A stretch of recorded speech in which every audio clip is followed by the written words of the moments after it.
หลังจากจบเกมการแข่งขันหรือจะสะดวกเดี๋ยวได้ที่สนามบาสที่ให้ทราบแล้วก็ได้สิ่งเดียวกันก็แล้วจากนี้ก็ขอบใจนะที่สามารถที่เขาทั้งสองรายนะที่สองสิ่งการนะครับและที่หนึ่งที่เป็นมอบรางวัลให้ขอเสียงปรบมือด้วย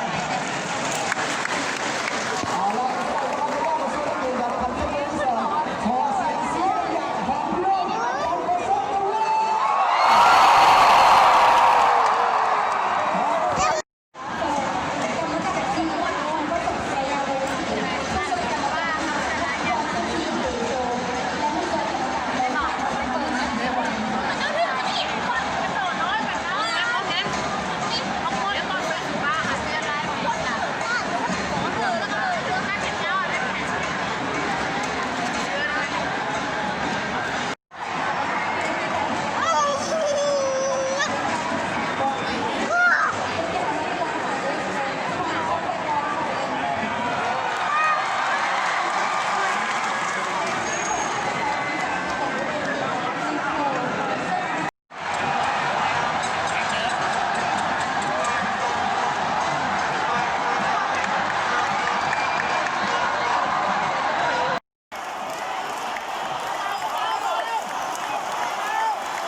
ดูดีไหมดูดีไหม